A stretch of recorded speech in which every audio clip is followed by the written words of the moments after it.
What's up, guys? LA Gamer here, and today I'm bringing you guys episode 5 of my NBA 2K15 Timberwolves rebuild on the PS4. So, I told you guys I'm going to trade Marc Gasol, and here it is. We are doing it. Now, you guys asked for a lot of different players. You asked for some youth, and this is a youthful trade that I'm doing right now. But it's for a world-class superstar in Blake Griffin. This guy's box office, probably the best dunker the league has seen in a very, very long time. So we got Blake Griffin because this guy's a beast dunker, and we got DeAndre Jordan because this guy's a great shot blocker. But I had something different in mind. I have DeAndre Jordan now. I'm gonna do this pump up thing. I'm really am happy with this trade. We're able to get rid of some unneeded power forwards. We have like 5 power forwards, so I was able to get rid of some of them and put in Blake Griffin, who's a top-notch power forward, obviously. And so we were able to get them. We were able to get my boy DeAndre Jordan, but Jordan is not the center I want. I'd actually rather use Blake Griffin at center. So I'm scrolling around, and the Pacers are willing to give me Paul freaking George. Now, of course, they want me to trade Murray Cardinal. I'm not going to do this, but just wait to see what I do. I open up this trade menu because, like I said, when you get an offer that is willing to give you Paul George, a top-notch, only 25 years old player, and he can be the starting small forward for you. I'll explain this in a second. But just look at what we do. We take away Murray Cardinal because there's no way we would do this trade if we had to get rid of Murray Cardinal. Then we took out whoever else they were offering. I think it was CJ Miles. And they're still cool with it. So we are able to do this trade. I'm going to explain both these trades when we hop in the game, because this is, of course, a really big turning point in the series. But for now, we're going to be facing the Wizards. Here's a look at our record. We are dominating at 16-3. The Wizards are like 7th in the league. I think they're like 10-6 or something. I didn't catch their record, but right there you see they're having a pretty good season, as you probably could expect. Curry and Thompson are just dropping buckets. Those two are major offensive weapons. But either way, let's hop into this 2K Sports pregame show. On 2K Sports, everybody, Ernie Johnson along with Shaquille O'Neal. And on tap tonight, it's the Minnesota Timberwolves going up against the Golden State Warriors. And for the Warriors, this is their first time playing this squad so far this season. Last year, they had a winning record against them, going 2-1. Hey, Shaq, let's talk about Paul George. In the first half of last season, folks were running him up the flagpole saying, you know, this guy might be top 3, top 5 among players in the NBA. Where do you think he stands right now? Well, he's in the top 10, and, you know, a lot of that is attributed to working with Coach B. Shaw. He learned the habits and techniques of his childhood idol, Kobe Bryant. He soaked it all up and has put it to use, hasn't he? He's a heck of a player right now, but not top 5, but definitely top 10. Just about game time. Let's go out to Kevin Harlan.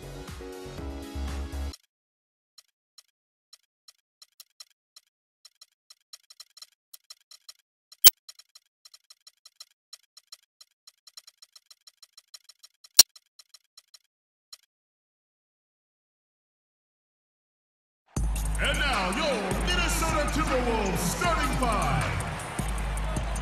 At point guard, standing 6'2", number 14, J.J. Wilcox.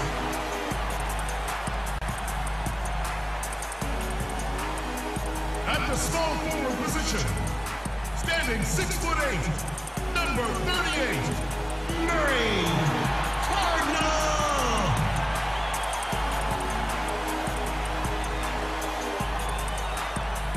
Forward position, standing 6'8", number 22, Andrew Wiggins.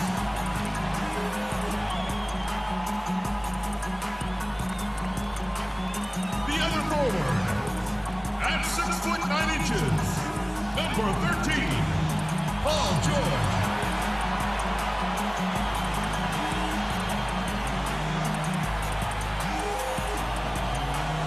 Forward position, 6 feet 10 inches, number 32, Blake Griffin.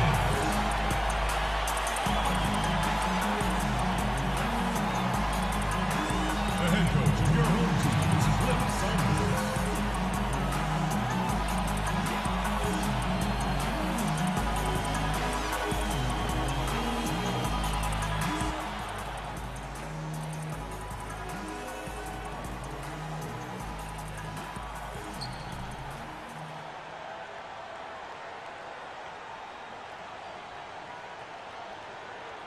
Alright guys, so tip-off is about to be underway. I figured I had to show you guys the Blake Griffin rim pull, and I had to show you guys our whole starting lineup being called out because I really want you guys to have an idea of just the whole new lineup. I really wanted to be official and all that good stuff. So right here we got Blake Griffin doing our tip-offs. This guy's got crazy vertical and he's pretty tall himself, so there's no way he's losing this tip-off. We win the tip-off to start the game, and then to start it off, Murray Cardinal drains the 3 to give us a 2-point lead. But we're not going to be discussing the game as much. We're going to be discussing the trades right now. So, I really wanted a box office player, and I thought to myself, well, first off, let's start from the beginning. As you guys know, or if you don't know by not watching my Q&A, I do live in Los Angeles. I live in Southern California, and I've actually gone to a Clippers game a couple of times. And because of that, I've watched guys like Blake Griffin play and all this stuff. And I was able to watch Blake Griffin do some nasty dunks when I watched him play. And ever since then, it's kind of brought me in this situation where I'm a huge fan of Blake Griffin, and I really think he can be a top-notch player. And he already kind of is. I just think he can develop into even better of a player. And I know how box office this guy is. He's fun to watch. So I figured this guy is perfect for a MyGM series. You guys will definitely have some fun watching him dunk, as you see right here. He gets a dunk. So I figured this is the perfect guy to bring into this team to just bring some, you know, some fun to it. So that explains my reasoning for getting Blake Griffin. Now, DeAndre Jordan, of course, was packaged in that trade, as you guys, already know. And the thing is I wasn't actually intending on trading DeAndre Jordan. I was intending on just keeping that lineup normal. But I thought to myself, like, why not see what I can get on the market for DeAndre? It doesn't really hurt me at all to test out his value in the open market. So I tried doing that, as right here you see Curry drains the 3. So I tried doing that, and for all you know, apparently, another big reason I packaged DeAndre Jordan is because I knew I had to trade guys like Marco Carter-Williams and all those guys because they really have no place in my lineup because I already have these young point guards and all that stuff. So I already knew I had to package a trade with some of these guys, so I figured why not throw our boy DeAndre Jordan in there just to see if that'll add some trade value. And that definitely was the strategy that worked, because they were willing to give us not Blake Griffin, they were willing to give us Paul George, who, I mean, for all those who have paid attention to what happened last season, how he performed, this guy is a dominant player. Now, I really need Paul George, and I need him probably even more than Blake Griffin, and the reason for that is because this guy is about as shut down of a small forward you're going to find on defense outside of a few names like LeBron James. So, if we are going in the finals or we're going in the playoffs or whatever later in the season, likelihood is we are going to be going up against the names Kevin Durant or the name LeBron James. These two are dominant small forwards in the league, or even Carmelo is a dominant small forward in the league, and they all know how to score the basket like few players we've ever seen in the NBA. And I figured if we are going to play those guys and we want to have a chance to succeed against them, we need a dominant lockdown small forward. Paul George is that guy, and I have no doubt in my mind that Paul George is that guy. He even got like 2 or 3 steals this game. So this guy is a dominant defender, and he plays a perfect role for us in that small forward, at that small forward spot. So I'm really happy with our pickup of him. And with Blake Griffin, of course, this guy's just going to be fun as heck to watch for you guys. This guy's going to put down some nasty dunks. He's going to be able to really perform, and he's going to put up good statistics, much better than Marc Gasol. Gasol put up 12 and 8. At this point in the season, I think Blake Griffin's averaging like 17 and 10. So, I mean, Blake Griffin's doing much better, and he's still got a couple of years on his contract, so we're not worried about having to re-sign him anytime soon or being out of cap space or whatever may occur. But this also brings into account that I need to discuss the trade in a more, you know, more appropriate manner to talk to you guys. Now, there is still players that I wouldn't mind getting, that I would not mind getting. So I'm gonna have to express that a little bit. So our starting lineup is currently JJ Wilcox at the 1.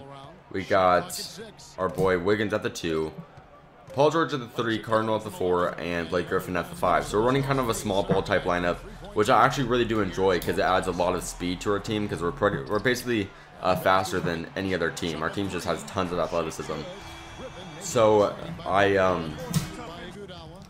really just need to bring up the point that you guys still have a say in the trades I make, and I didn't really do a lot of the trades you guys requested because a lot of you guys wanted to see these point guards or these other guys, and it just didn't really work with the fact that I have guys like Wilcox who I really want to see develop at point guard. This guy could really be a monster, and I already know that, but still, if there are guys that you guys really think can contribute to the team, I'm looking for more of guys that are like 6th men or something.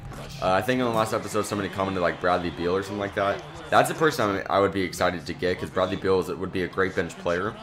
But if you're unhappy with one of the trades I made, make sure to comment that down below. I mean, if we get enough support that you did not like a certain trade, I will make sure to I'll undo that trade. I'll trade that player for somebody else.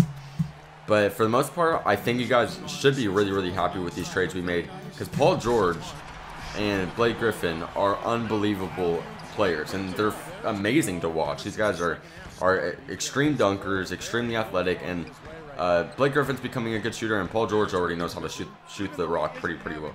Not pretty well, just pretty well. So yeah, I figured you guys would be really happy with these trades, but under the circumstance that there is a reason you may not like one of these players or one of these selections, make sure to just tell me why, and if you have any better ideas. But for the most part, I think we made a really good trade. I think we made a good splash in, just trying to trade away guys like Marc Gasol.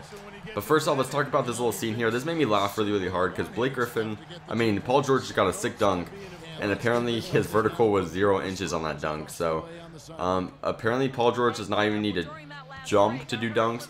I mean, how can you argue with a player like that? I mean, if there's any way you want me to trade away Paul George, tell me one other player in the league that can dunk the ball with a 0-inch vertical, and I will trade him for that guy. But on a more serious note, you see that we are currently up by 5. Make that up by 8 after Andrew Wiggins hits at 3. So this Warriors team is very good. Probably a top-notch team in the West, even though their record doesn't exactly show that in this season. But I'm talking about the NBA 2K season. In the real season, they're dominating. But in the NBA 2K season, like I said, they're like 7th in our conference. So they're not doing extremely good. But I'm really happy to see that our team performed well against them. You see we're up by 10 now, and we're actually going to come out of here. You see there's 30 seconds left. We're going to do what we can. And then I even actually messed up on this inbound. You'll see right here, I chucked it off one of their players' hands. I think that was Bogut. I chucked it off his hands like a dum-dum. But for the rest of the game, they had to play the fouling game. We ended up hitting our free throws. And once that happens, their whole opportunity to win was basically done. So we're going to come out of here with the win. You see that we won by 7 points. A very happy victory for me, because this is one of the tougher teams that we're going to play. And I'm really happy to see that we were able to beat them. So if you guys enjoyed, please click the like button below. Make sure to comment your opinion of the series and what I can do to make it more interesting in the comment section below. Also, make sure to share this video with your friends so we can get as much support on the series as possible. And make sure to subscribe if you haven't already to stay tuned to this series and other series I got going on. Thank you for watching, and peace out.